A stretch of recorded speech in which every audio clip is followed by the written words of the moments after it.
찬양이 듣기에 보기에 참 좋았습니다. 오늘 말씀에 맞는 찬양 감사를 드립니다. 특별히 우리 영일교회는 주님이 말씀하신 대로 시대의 징조를 잘 분별하라고 하신 말씀대로 오늘 이 시대 가장 큰 징조와 위기가 있다면 아마 생태계의 기후 위기라고 말할 수가 있습니다. 우리가 이 시대의 징조를 잊어버리지 않기 위해서 매월 첫 번째 주는 이제 이 생태계에 관한 말씀과 또 동산지기의 사명을 위해서 이제 우리가 함께 은혜를 나누고 있는데요. 오늘 말씀 제목은 생태신학과 영성, 생태위기가 성서에서 그 답을 찾다. 하나님이 보시기에 좋으셨더라 라는 말씀으로 함께 나누도록 합니다. 자, 벌써 한 지지난주죠. 괌 지역에 역대급 태풍이 불었습니다. 고작 한 주가 지났는데 우리의 기억 속에 아마 많은 분들은 이제 좀 가물가물거리지 않나 그런 생각을 합니다.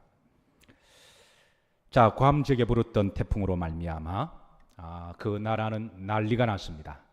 나무가 통째로 뿌리가 뽑히기도 하고요.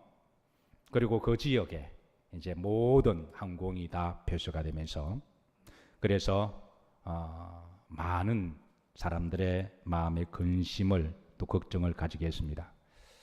세계 기상 기구에서 태풍을 분류할 때 4등급으로 분류한다고 그래요. 첫 번째는 약한 태풍, 그 다음에 중간 태풍, 그 다음에 강한 태풍, 그 다음 네 번째가 마지막 태풍이 좀 더 강한 태풍. 그렇게 이제 그동안 인류가 기후를 통해서 보여준 최고의 태풍이 그 정도 범위 안에 다 있었으니까 그렇게 분류가 있는데요. 그런데 이제 한 등급이 더 새롭게 분류가 되었습니다. 더 강한 태풍보다 더 강한 슈퍼 태풍으로 5번째 태풍으로 분류를 했습니다. 이번 괌 지역에 불었던 태풍은 초강력 슈퍼 태풍으로 분류가 되었습니다. 우리나라 역사적으로 가장 강한 태풍이 2003년도에 그때 어떤 태풍이었어요? 여러분들 기억하시겠지만 매미 태풍이었습니다. 우리나라 역대급으로 제일 센 태풍이었는데요. 그때를 경험하신 분들은 또 그 일로 많은 피해를 보신 분들은 아마 매미가 그렇게 무서운 줄 몰랐을 거예요.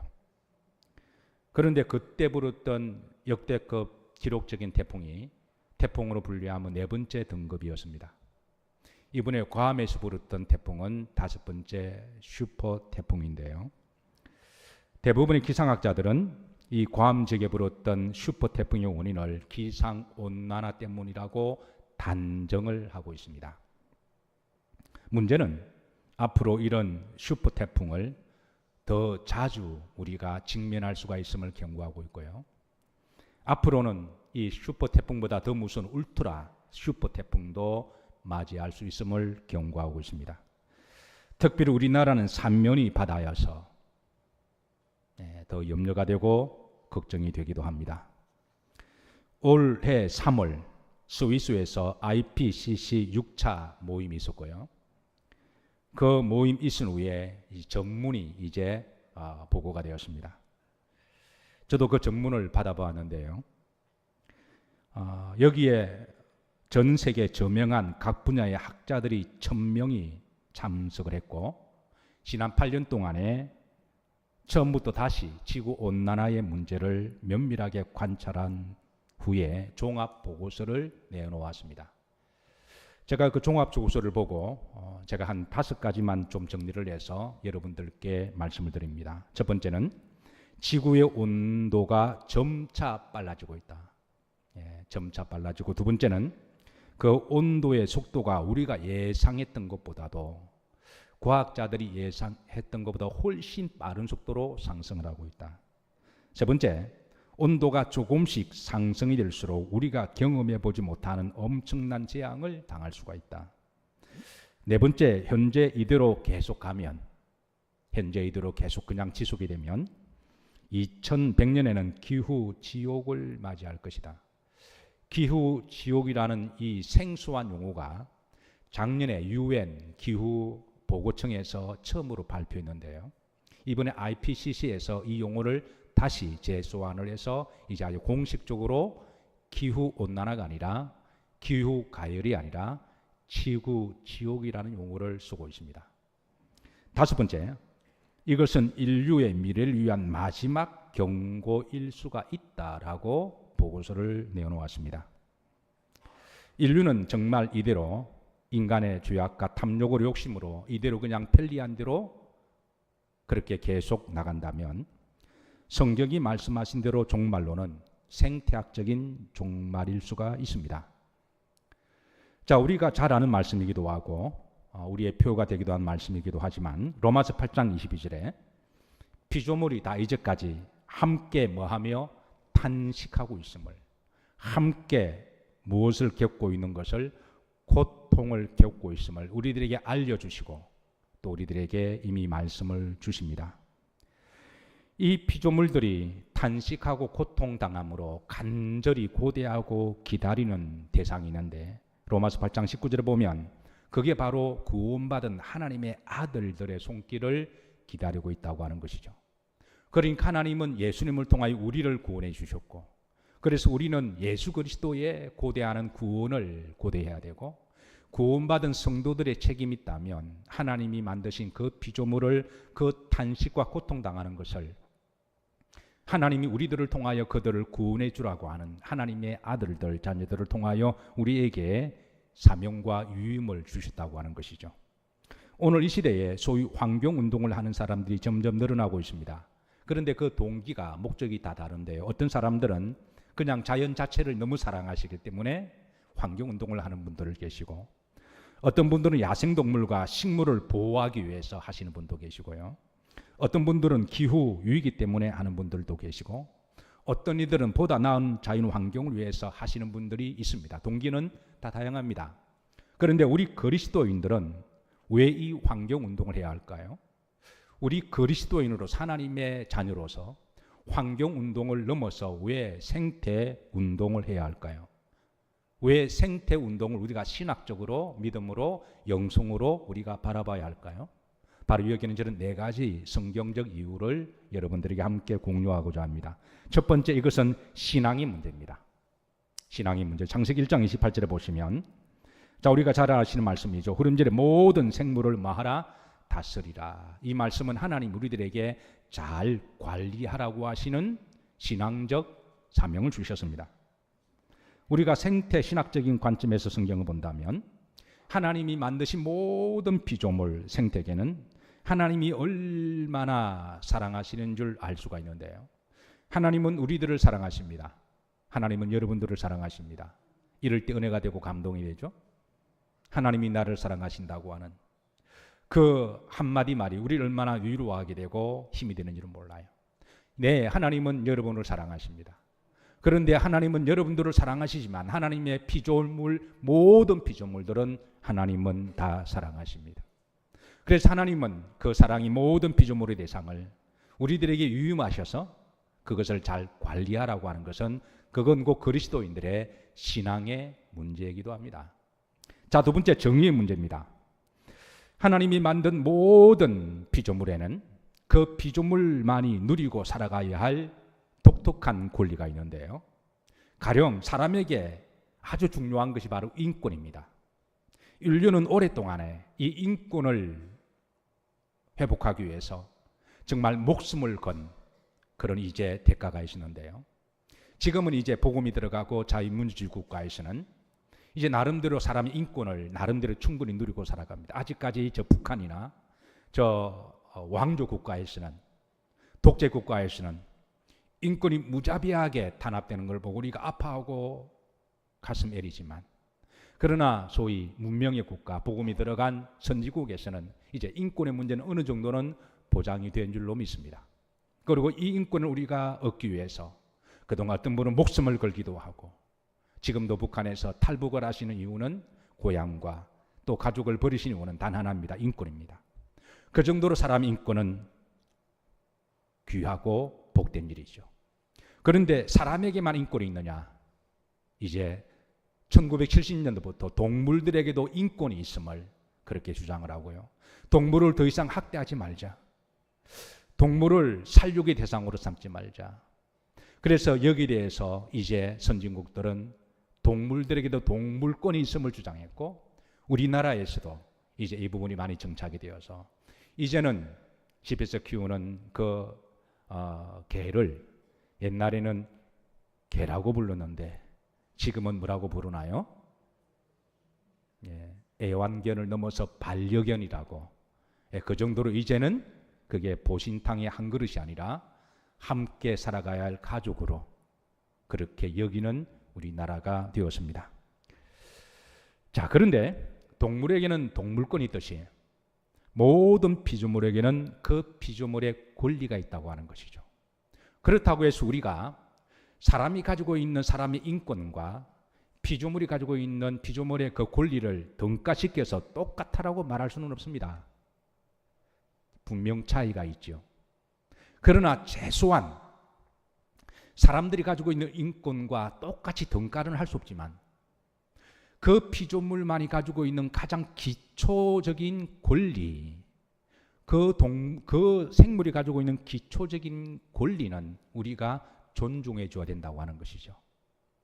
만약에 우리 인간들의 권리, 나의 권리, 여기에 조금이라도 위해를 당하게 되면 분노하고 억울해하고 대가를 요구하면서 사람들의 권리만 주장한 나머지 피조물의 권리를 착취하고 무시해버리고 짓밟아버린다면 그 정의는 불의한 정의가 될 수가 있다고 하는 거예요. 우리의 생명이 소중하듯 모든 하나님의 피조물의 생명이 소중함을, 그 생명이 가장 기초적인 부분에 대해서 우리가 존중할 때 바로 여기는 정의의 문제가 성립하고 우리 그리스도인들의 정의는 바로 여기까지 나아가야 될 줄로 믿습니다. 그래서 로마서 8장 21절에 보시면 피조물들이 이렇게 우리들에게 탄식합니다. 썩어짐의 종노릇한 데서 해방되길 원한다. 썩어짐의 종, 그동안 우리 인간들은 인간의 권리와 인간의 물질적인 부와 인간의 편리를 위해서 정말 자기는 모든 피조물을 종 취급하고 그리고 착취하고 마음대로 하다가 죽으면 갖다 버리고 쓸모없으면 갖다 버리고 죽고 쓸모없는 것들이 쌓여서 쓰레기가 되고 그 쓰레기가 냄새가 나서 악취를 풍겨서 그래서 더욱더 이제 피폐하게 된, 그래서 이 피조물들은 더 이상 자기들이 종 취급당하지 않기를, 자기들도 하나님의 피조물임을, 자기들도 하나님이 보시기에 좋았더라고 한 피조물임을 저들이 우리들에게 탄식하며, 그래서 저들도 하나님의 자녀들의 영광의 자유를, 후렴절에 보시면 하나님의 아들들의 자유들이 누리는 그 영광의 자유를 피조물들도 누리기를 원하고 있음을 우리들에게 탄식하며 우리들에게 도와주기를 요청하고 있습니다. 자, 세 번째, 사명의 문제입니다. 창세기 2장 15절을 보시면, 후렴절에 보시면 하나님이 에덴 동산을 만드시고 거기에 우리 사람을 두시고 경작하게 하시고 그리고 지키게 하시고, 이 경작이라고 하는 것은 잘 하나님이 창조하신 그 목적대로 그것을 잘 유지가 되도록 그렇게 우리가 잘 경작하라고 하는 것이죠. 그리고 여기에 지키란 말은 잘 섬기고 도와주라고 하는 것입니다. 즉 하나님의 피조물들을 이제 우리가 잘 가꾸고 관리하는 것은 그것은 우리들에게 위임한 사명의 문제이기도 합니다. 네 번째는 영성의 문제입니다. 창세기 1장 20절에 보시면, 자, 하나님의 창세부터 창조하신 모든 창조물들이 하나님의 그 영원한 능력이 피조물 가운데 깃들어 있고 그가 만드신 모든 만물에 하나님의 신성이 보여 알려졌다라고 알려주고 있습니다. 자, 여기에는 하나님의 피조물의 속에 두 가지를 말씀하는데, 첫 번째는 능력입니다. 중반절에 보시면 모든 피조물에 하나님의 능력이 있음을, 여러분, 인간이 아무리 과학이 발전하고 능력이 있다고 할지라도 우리는 아직까지 이 꽃을 만들 수 있는 능력은 없습니다. 하다못해 모든 생명체 하나를 만들 수 있는 능력은 없습니다.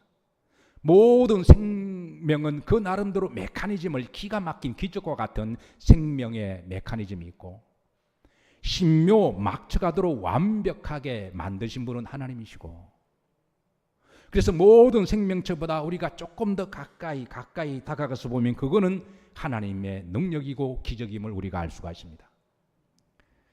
가령 새들은 하늘을 나는 능력이 있습니다. 우리가 흔히 새를 비하시킬 때, 여러분 용서하시고 들으세요. 머리 나쁜 사람을 새머리라고 이야기하잖아요. 앞으로 그런 말을 쓰면 안 됩니다. 새들이 굉장히 기분 나빠해요. 여러분 우리는 하늘 날지 못하잖아요. 새들은 하늘을 납니다. 하나님의 능력, 새들에게는 하늘을 날 수 있는 능력을 주시고, 물고기들은요, 물속에서 물 만난 고기처럼 마음껏 돌아다닐 수 있는 능력을 주셨습니다. 나무들은, 여러분 나무들이 열매를 맺는 능력이 있습니다. 우리가 과일 하나를 먹을 때마다 이것은 하나님의 능력임을, 사과나무는 사과 열매를 내는 능력을 주셨고요, 수박은 수박을 내는 능력을 주셨습니다. 신묘막측합니다. 꽃들은 꽃을 피울 수 있는 능력을 주셨습니다. 그래서 우리는 이런 자연 피조물을 볼 때마다 첫 번째, 하나님의 능력을 찬양해야 됩니다. 두 번째는 신성입니다. 21절 중반절에 보면 피조물에는 하나님의 신성이 있다. 신성은 하나님의 성품을 이야기합니다. 하나님의 속성을 이야기를 하죠. 놀라운 것은 모든 피조물인 하나님의 성품이 담겨 있다는 거예요.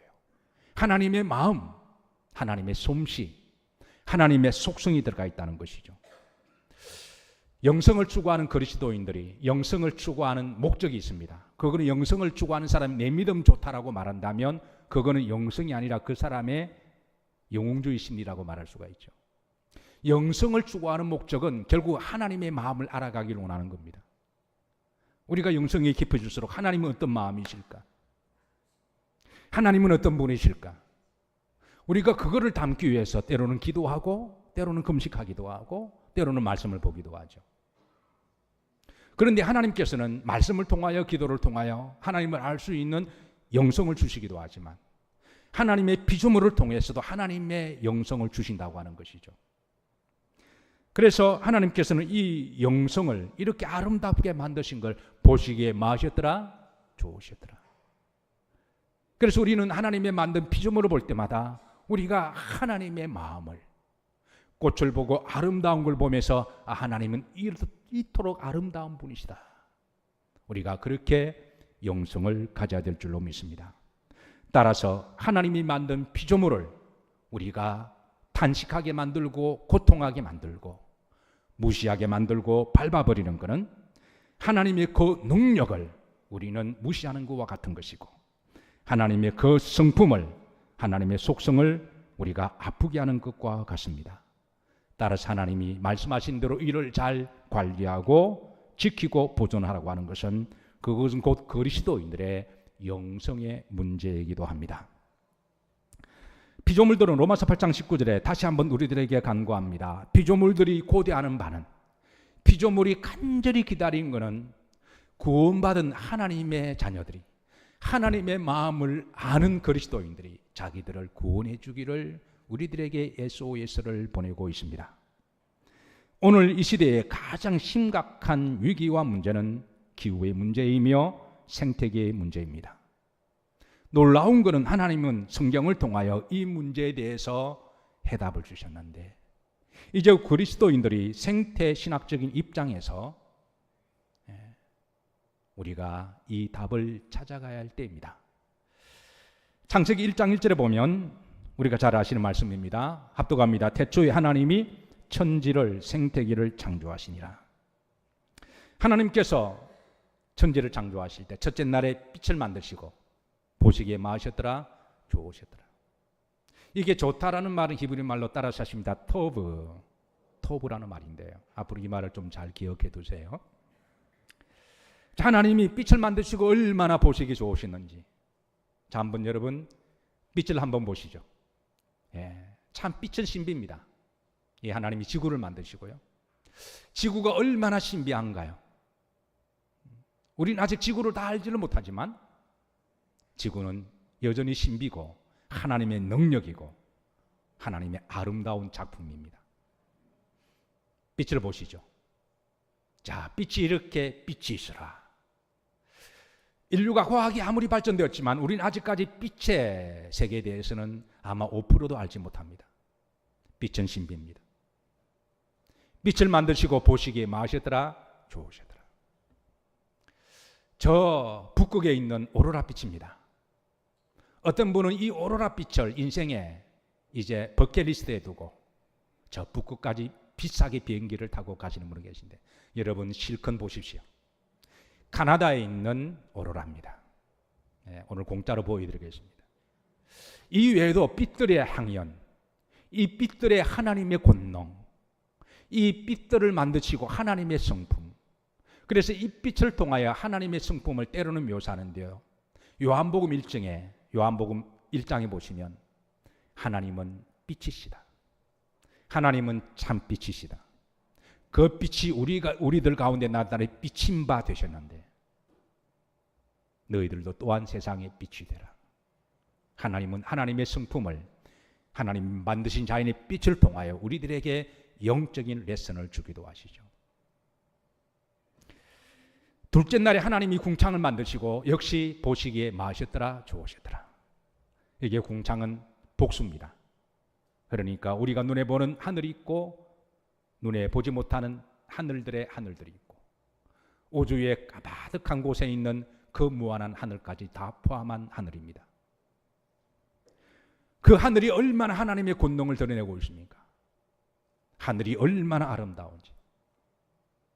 앞으로 우주 미사일이 이제 우주를 여행할 수가 있다면 벌써 60만 불, 100만 불을 주고 예약한 사람들이 적지 않은 것이죠. 얼마나 그 아름다운 하늘을 우주에 올라가서 보는 시간이 단 10분밖에 없는데도 불구하고 몇십만 불의 티켓을 그렇게 그만큼 지불할 가치가 있다고 하는 것이죠. 하나님이 셋째 날에 바다와 땅 식물을 만드시고 보시기에 좋으시더라. 넷째 날에 해와 달 별들을 만드시고 보시기에 좋으시더라. 다섯째 날에 조리와 오를 만드시고 보시기에 좋으셨더라. 여섯째 날에 각종 동물들을 만드시고 보시기에 좋으셨더라. 여기에 좋다라는 말은 제가 아까 히브리 말로 뭐라 그랬나요? 토브라는 말을 기억하십시오. 이 토브라는 말은 우리나라 말로는 정말 간명하게 좋다라고만 번역했는데요, 이 말씀 속에는 원래 7가지 함의가 들어가 있습니다. 그게 첫 번째로 좋다라는 말이었어요. 좋다, 보시기에 좋으셨다. 자, 두 번째, 그런데 시편 27편 4절에 보시면 이 좋다 토브를 아름답다 말로 표현하고 있습니다. 문맥에 따라 아름답다, 토브라는 말 속에는 아름다움이 있는 거죠. 하나님이 만드신 모든 피조물에는 하나님이 보시기에 looking good, 보기에 좋은 것도 있으시지만 모든 피조물이 아름답다라는 거예요. 자, 여러분 우리나라 사람들이 제일 좋아하는 나무가 어떤 나무일까요? 어떤 나무죠? 이거는 개인적 견해가 아니라 평균적 견해로 우리나라 사람들이 제일 좋아하는 나무가 장미나무라고 이야기합니다. 사실은 장미가 줄기인데 그래서 줄기나무라고 이야기하죠. 지난주에 길을 가다가 장미를 찍었습니다. 보기 너무 좋아서. 사진을 다 그 아름다움을 담아내지 못하는 아쉬움이 있지만 그래도 길을 가다가 우리나라 사람들이 제일 좋아하는 나무가 장미나무여서 장미를 찍었습니다. 여러분 보기에 좋으시죠? 좋음을 넘어서 아름답습니다. 그래서 제가 이 장미를 여러분들이 오늘 선물로 하나 드리도록 합니다. 교회 나가실 때 제가 장미 꽃다발을 준비했습니다. 자, 눈치 있게 올려주세요. 나가실 때 여러분 장미를 하나로 안고 나가시기를 바랍니다. 한 분도 빠짐없이 받아가세요. 자, 여러분 강단에 보시면 가운데 장미가 있습니다. 보기에 아름답죠. 하나님이 만드신 모든 피조물에는 아름답습니다.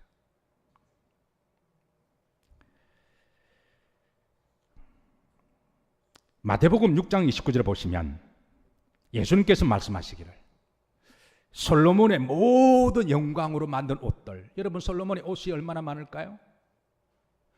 솔로몬이 만든 그 모든 아름다운 옷보다도 이 꽃 하나만 못하다라고 말씀하셨습니다. 주님이 지으신 세계가 얼마나 아름다운지, 참 아름다운지. 시인은 이렇게 찬송하며 노래합니다.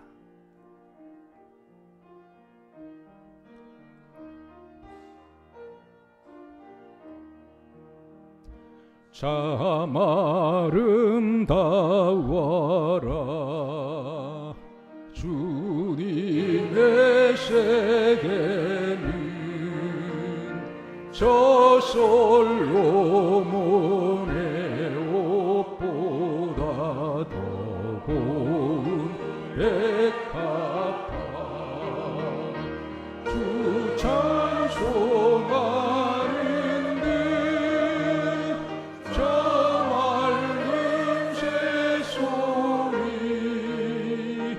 내 아버지의 지으신 그 솜씨 기쁘다. 이분 한 주는 집에 가셔서 2절, 3절, 4절을 여러분의 마음속에 계속 찬양이 되기를 소망합니다. 자, 세 번째, 이 토브라는 말은 따라서 하십니다. 은혜롭다. 시편 31편 19절에 하나님께서 우리들에게 베푸신 은혜 토브가, 은혜가 얼마나 그리 큰지요. 여러분, 모든 피조물에는 하나님의 은혜가 있습니다. 그리고 모든 피조물은 하나님의 은혜가 없이는 살 수가 없습니다. 우리 인생에도 하나님 은혜가 있습니다. 우리 인생도 하나님의 은혜가 없이는 살 수가 없어요. 성경은 은혜를 하나님의 빛으로 말씀하기도 하시는데요. 마치 태양빛이 없이는 생명체가 살 수 없듯이 우리도 하나님의 은혜가 없이는 살 수가 없습니다. 네 번째, 행복하다. 토브라는 말은 신명기 33장 29절에 보시면 이스라엘이여 너는 행복한 자로다 할 때에 그 행복이 바로 토브라고 하는 말입니다. 그러니까 하나님은 모든 피조물을 지으실 때는 그 피조물만이 가지고 있는 독특한 행복을 누리며 살아가기를 원하시는 것이죠. 우리만 행복하게 살기를 원하는 게 아니라 모든 피조물들이 그 피조물이 가지고 있는 그 행복을 살기를 원하시는데요.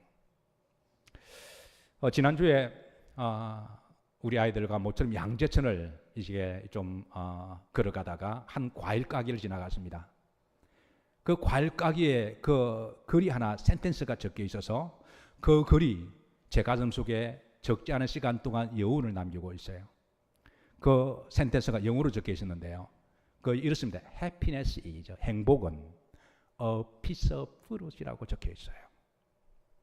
행복은 과일 한 조각이라는 것이죠. 저는 과일 가게 주인이 궁금해서 다음에 한번 가볼 생각입니다. 그러니까 우리가 행복이라고 하는 것은 어떤 경우는 내가 먹고 싶은 과일을 한 바이트를 깨어 먹었을 때에 그때 내 입에서 퍼지는 그 맛의 향연이 때로는 행복을 줄 수가 있다고 하는 것이죠. 하나님이 지으신 모든 피조물에는 행복이 있습니다. 그리고 우리는 그것을 누릴 때마다 우리를 행복하게 만듭니다. 자, 다섯 번째, 기쁘다. 에스라 5장 9절에 보면 이제 이 토브라는 말을 기쁘다라고 번역했는데요. 그날 하만이 마음이 뭐하여? 기뻐 절거이. 바로 기쁨입니다. 그러니까 하나님이 모든 피조물 만드시고 좋았다라고 하실 때는 기뻤더라는 말씀과도 같은 것이죠. 하나님이 만드신 모든 피조물에는 하나님의 기쁨이 있습니다. 그리고 그 기쁨은 하나님이 보실 때 기쁘게 하실 뿐만 아니라 우리도 그 피조물들은 우리들을 기쁘게 합니다. 그리고 우리도 하나님의 기쁨이 되도록 피조물을 관리해야 됩니다. 여섯 번째는 토브라는 말은 선하시다라고 번역을 했는데요. 시편 118편 1절입니다. 우리가 잘 아는 따라 여호와께 감사하라. 그는 선하심이 할 때에 바로 토브입니다. 그런데 여기에 이 토브는요, 어떤 의미가 있냐 하면 여기에 선하심, 하나님의 선하신 목적대로 선하시게 창조되었다는 의미가 있습니다. 그러니까 하나님은 모든 피조물을 만드실 때는 그 피조물마다 선한 목적을 가지고 창조하셨다고 하는 것이죠. 하나님은 빛을 만드실 때 빛만이 할 수 있는 선한 목적을 가지고 계시고 바다를 만드실 때는 바다만이 할 수 있는 선한 목적이 있으시고, 장미나무는 장미나무만의 선한 목적이 있으시고, 하나님은 모든 군뱅이는 우리가 흔히 구르는 재주가 있다 그랬잖아요. 그러니까 모든 피조물에는 하나님의 창조의 목적에 따라 선한 의도가 가지고 있다고 하는 것이죠. 마지막 7번째는 따라서 하신다. 복되다. 시편 34편 8절에 보시면, 자, 너희는 여호와의 선하심을 맛보아할지다. 그에게 피하는 자가 많은 자도다. 복되도다. 여기에 복되가 토부라는 말입니다.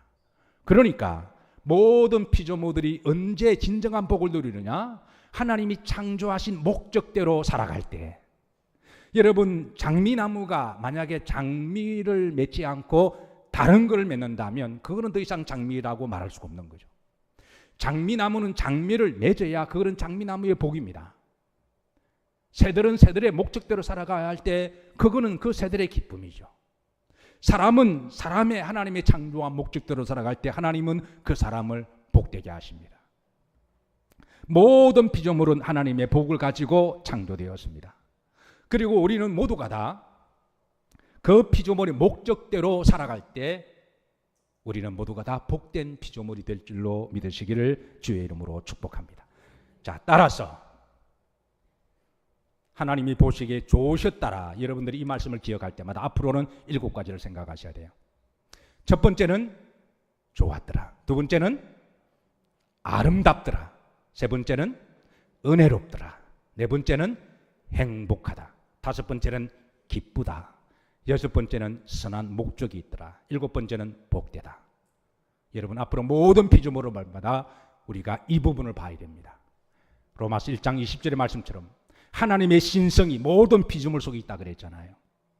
그러고 나서 그 다음에 이렇게 만드신 분은 하나님이시니 하나님의 능력을 우리가 찬양해야 됩니다. 그래서 시편 107편 8절에 보면 여호와의 인자하심과 행하신 기적으로 말미암아 그를 찬송할지로다.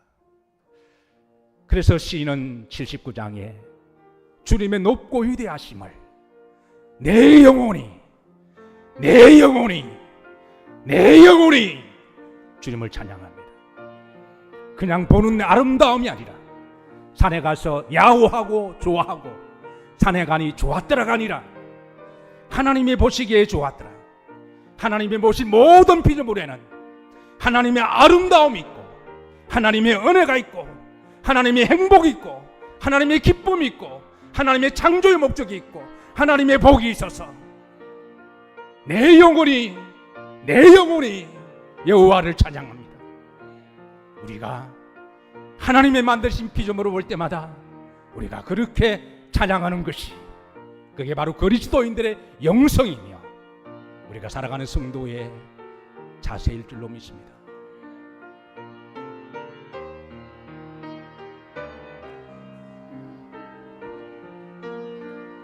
주님의 높고 위대하심을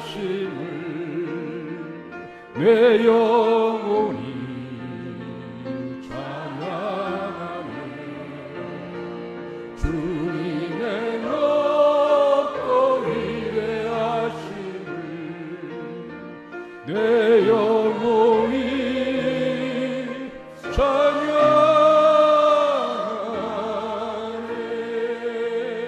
내 영혼이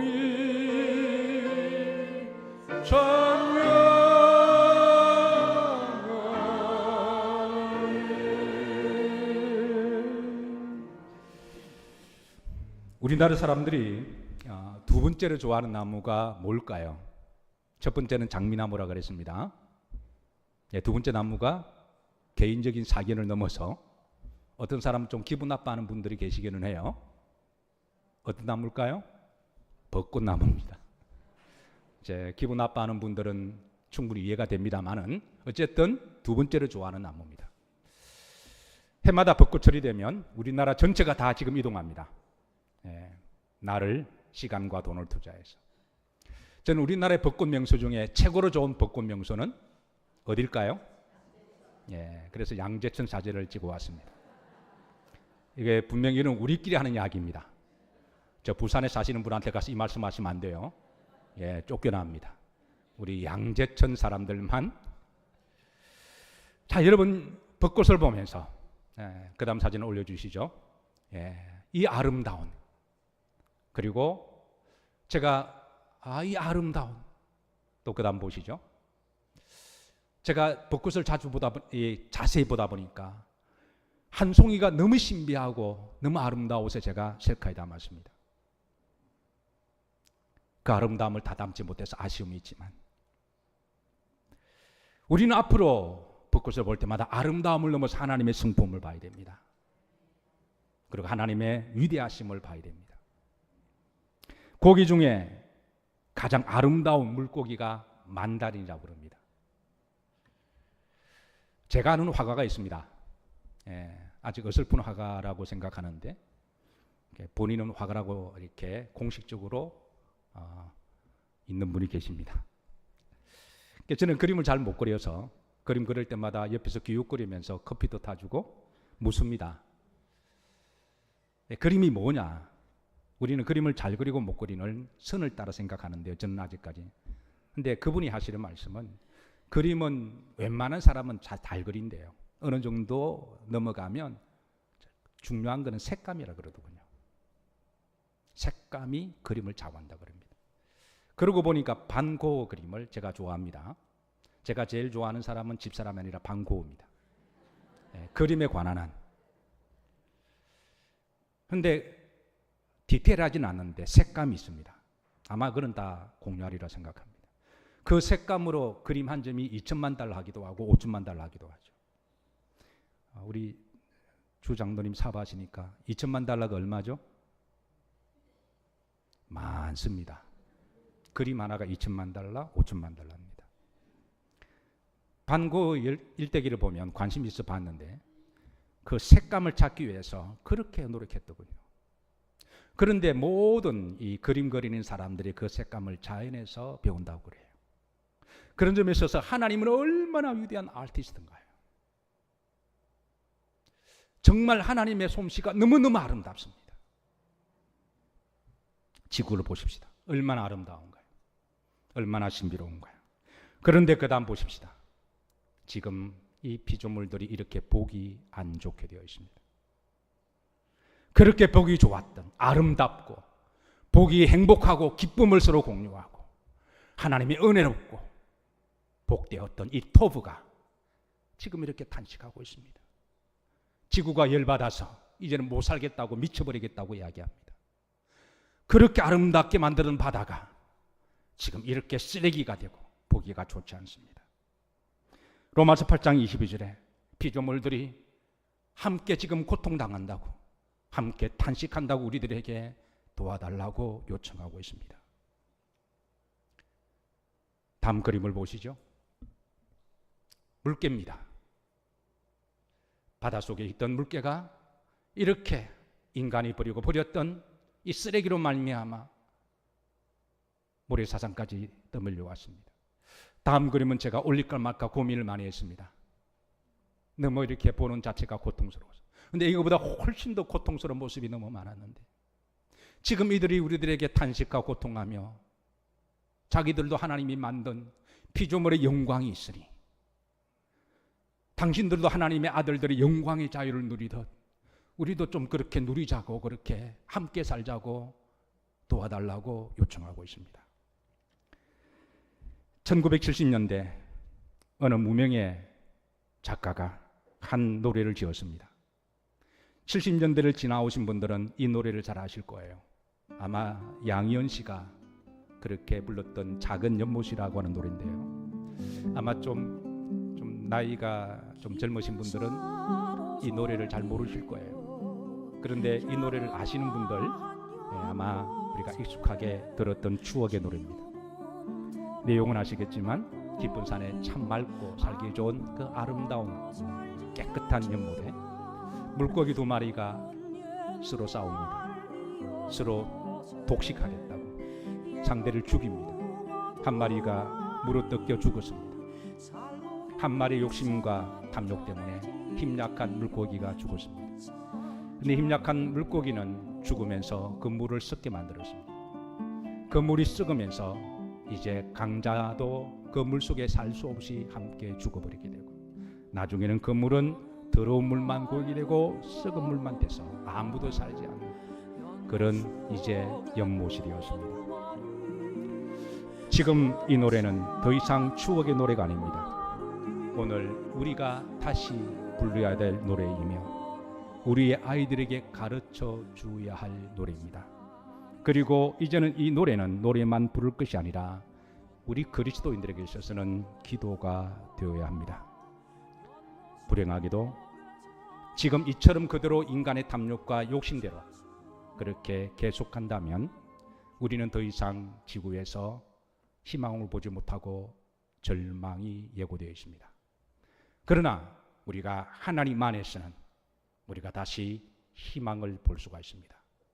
오늘 이 시대를 살아가는 우리 그리스도인들이 시대적 징조와 사명 앞에서 어느 위치에 가지고 살아가야 할 것인가? 저는 바로 절망과 희망의 그 중간의 위치가 바로 오늘 이 시대를 살아가는 그리스도인들이라고 믿습니다.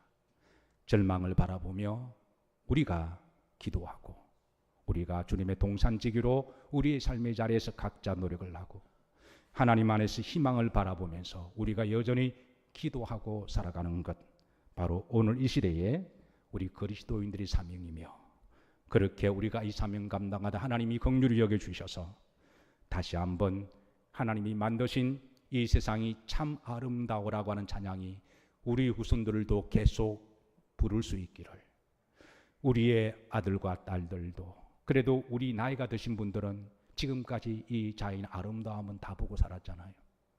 언제 우리가 하늘 날아가더라도 우리는 그렇게 억울할 일은 없지만, 그러나 지금의 10대 아이들, 지금 갓 태어난 아이들, 그 아이들이 무슨 죄가 잘못이 있을까요? 그래서 그 아이들에게 이제 그들도 주님의 높고 위대하심을 찬양할 수 있는 이 사명을 우리 그리스도인들이 앞장서서 기도하고 동산직의 사명을 감당하시기를 주의 이름으로 축복합니다.